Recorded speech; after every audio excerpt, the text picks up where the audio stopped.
Hello and welcome to the final episode of this video series on the Cheri Jo Bates FBI files.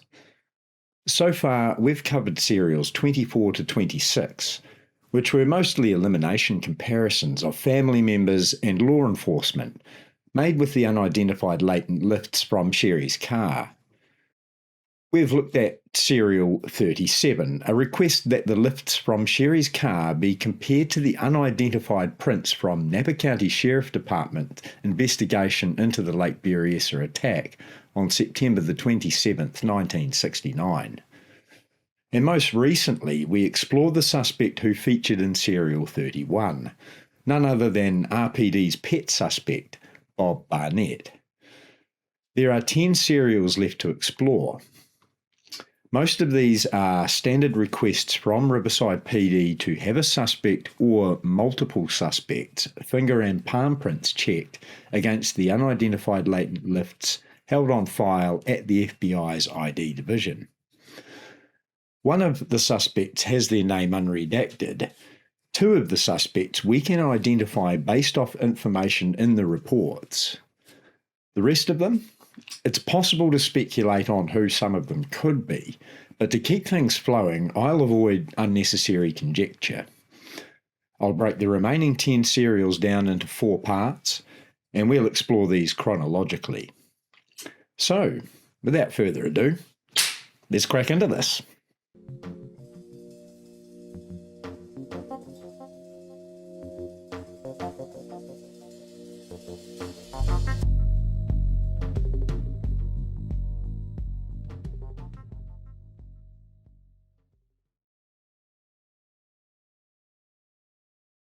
The one suspect in these files whose name is fully unredacted is James Edward Taliaferro Sr. Born in McMinnville, Tennessee in 1923, Taliaferro enlisted in the US Army in March 1943. He married his wife Lois in August 1944 and was honourably discharged from the Army in November 1945. The family moved to Riverside in 1947. In the 60s he was working as a truck operator, and in January 1969 he purchased the Rubidoux Florist Shop on Mission Boulevard in Riverside. He owned this business for 23 years. James Taliaferro Sr. passed away in November 1993. The request from RPD to have Taliaferro's fingerprints checked against the unidentified lifts from Cheri's car was made on February the 21st, 1967, almost 4 months after Cheri's murder. Why did RPD want Taliaferro's fingerprints checked? It's not clear. His son James Jr. graduated from Ramona High School in 1964 and was apparently attending RCC, so may have been somehow acquainted with Cheri, but then he may not have. Perhaps Taliaferro Sr. and Cheri's father Joseph were known to each other somehow. Taliaferro's fingerprints did not match the unidentified latents from Cheri's car, and we do not hear any more about him in the FBI files. The possibility exists that there may have been a reason for RPD to have his prints checked other than him being a suspect in her murder, but it would be interesting to know what captured RPD's interest.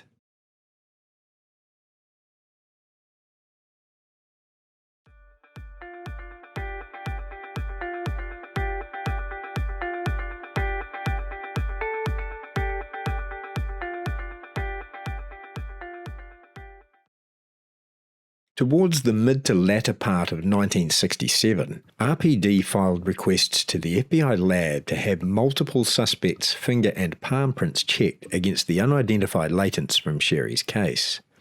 On July the 26th, RPD made a submission to check the finger and palm prints of 11 individual suspects. This is in serial number 28. The FBI ran the comparisons and found no matches, noting the lack of palm prints included for one of the suspects. Then, on September the 13th, there was a further request to check 12 suspects, 8 of them with finger and palm prints, 4 with only fingerprints. Once again, there were no matches effective. This was serial number 29. Serial number 30 was a request for an individual suspect check.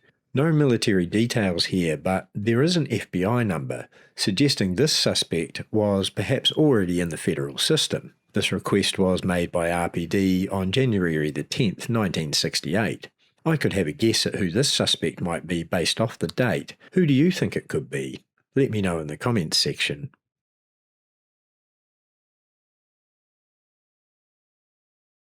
Later, in early to mid-1969, 2 more suspect requests are submitted to the FBI lab. Both were enlisted in the United States Army at the time.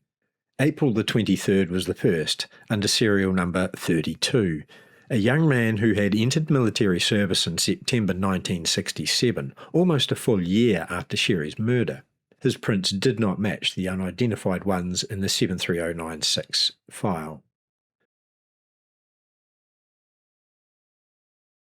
Serial number 32 then details the next suspect, another enlisted man, with RPD submitting this request on June the 10th, 1969. Once again, the lab determined that the prints did not match.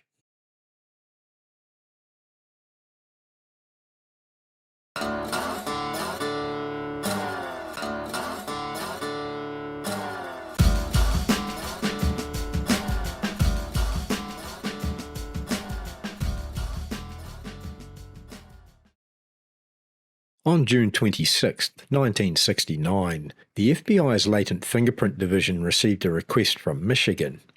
The Washtenaw County Sheriff's Department asked for copies of unidentified latent lifts from the Riverside 73096 Cheri Joe Bates file. The request refers to a communication from June the 13th and suggests that Washtenaw felt the latents could help with their own investigation into 6 unsolved homicides that had occurred in their jurisdiction over the last 2 years. 4 days after this request was made, on June the 30th, 1969, a 17-year-old high school student from Oregon called Roxanne Phillips was staying with family friends in Salinas, California. Early on the afternoon of the 30th, Roxy went out to deliver some mail and go for a walk around. She said she would be home by 4 p.m. that afternoon, but she never returned. The letters she had planned on mailing did indeed arrive at their destination, meaning she had at least gotten as far as posting them. The last sighting of Roxy alive was in the area of East Acacia and South Main Streets, but there were no clues to what might have happened to her after this. A few days later, on July the 5th, Roxy's mother Sylvia Phillips issued a public plea in the hope of finding out what had happened to her daughter.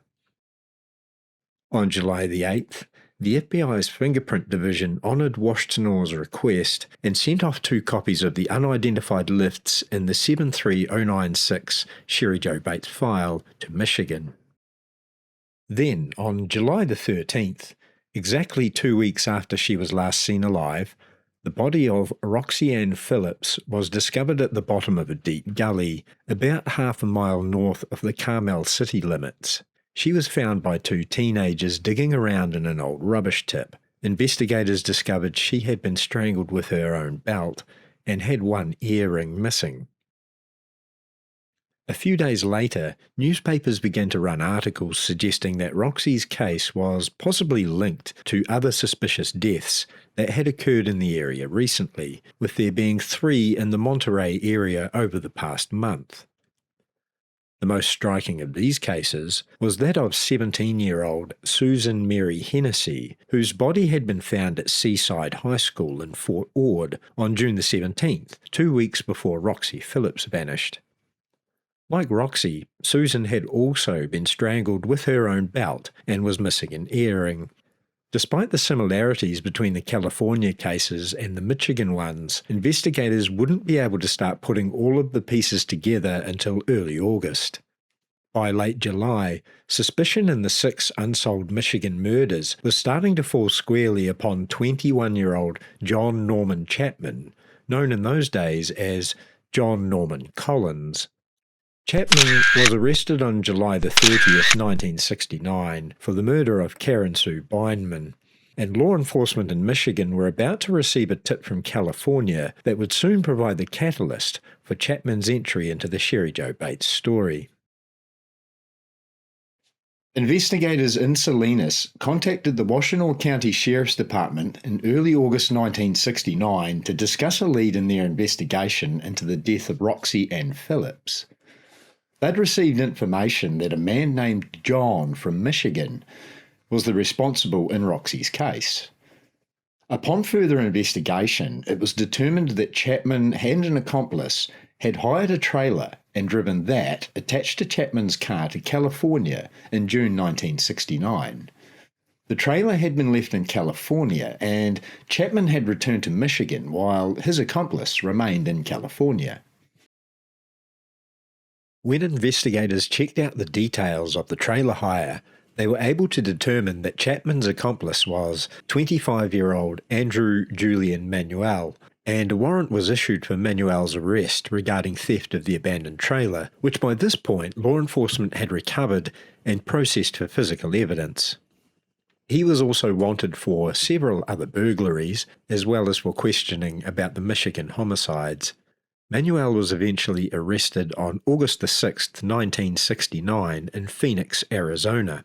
That very same day, the FBI received a priority request to compare finger and palm prints for Chapman against Riverside's 73096 file. Remember, authorities in Michigan had requested copies of the Riverside latent lifts a little more than a month previously, suggesting they felt the cases could be linked, and this was a month before Chapman was arrested and even before Roxy Phillips had vanished. Chapman's prints did not match the unidentified latent lifts from the VW, as outlined in serial number 36. Serial number 35 contains one single report, the results of a fingerprint check for a suspect, also on August 6, 1969. This can be none other than Andrew Manuel, who had of course been arrested that very same day in Arizona and had been linked to Chapman by investigators days earlier. It just so happens that Andrew Julian Manuel's name fits into the space created by the redaction perfectly. Chapman would eventually be convicted of just one murder in Michigan and sentenced to life in prison. The other Michigan cases, and those cases from California potentially linked to Chapman, are still technically unsolved today, although it would seem apparent that law enforcement officials in both Michigan and California consider Chapman the prime and likely suspect. Chapman is unlikely to ever see daylight as a free man again, but that hasn't stopped a Monterey County cold case team from working on finding the truth. In 2024, this team uncovered some key evidence which they hoped would yield DNA that could help to solve the mystery about the Michigan connection once and for all.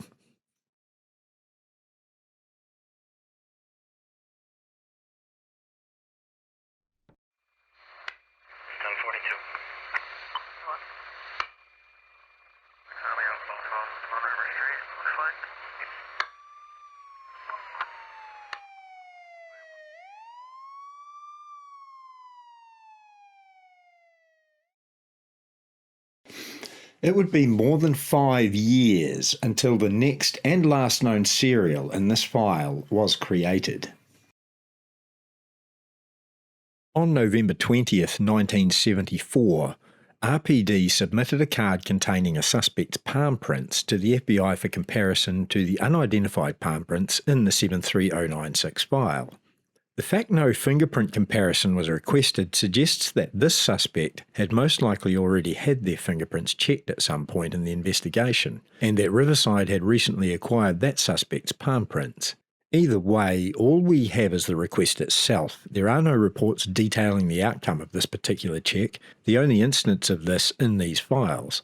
We could make the argument that this suspect would have come to the attention of RPD sometime shortly before November the 20th, 1974, the date of the request to check palm prints, We know from serial number 26 that RPD felt the unidentified palm prints were important evidence in the case, so it's not absurd to suggest that RPD were conscious of the suspects previously checked with only fingerprints and not palms.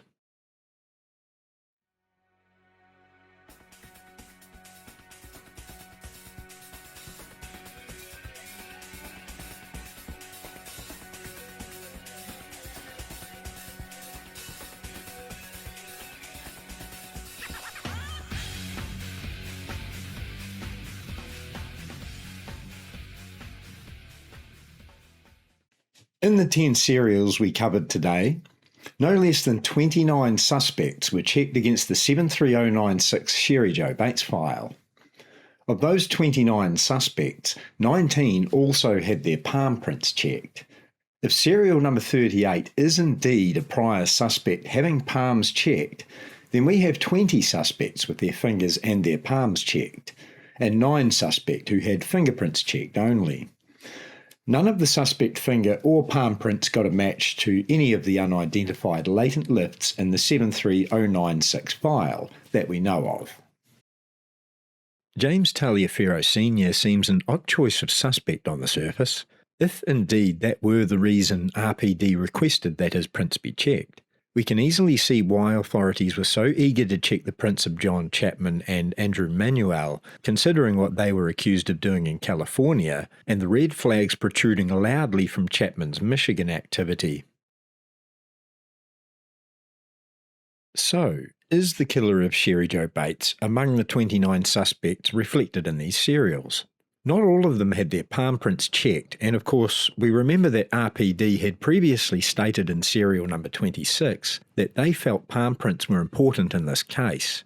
I don't think Taliaferro, Chapman or Manuel was responsible, but I do feel it's possible the actual killer could be among the remaining suspects on this list.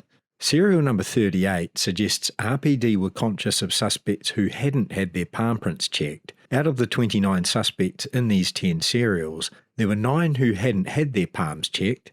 If the perp was among those 9, it could have been as easy as moving away from the area, especially in the era before computers were being used to create flags. Of course, it must also emphatically be stated, we don't know for certain if the unidentified palm prints were actually left there by Cheri's killer, only that RPD were specifically interested in them. So, that brings to a close the 5th and final episode of this mini-series covering the Cheri Joe Bates 3227195 FBI files. I'd like to take this moment to thank all of the people who have contributed their time and energy to help with this series, especially those from the Zodiac Outlaws Discord. Much appreciated. Thanks also to all of the webmasters whose material I have referred to throughout this series. And finally, thanks to you, you legend, for watching these videos and to all of the people contributing rational thoughts in the comments sections. Thank you very much as well. I hope you have a good one, and we'll see you later.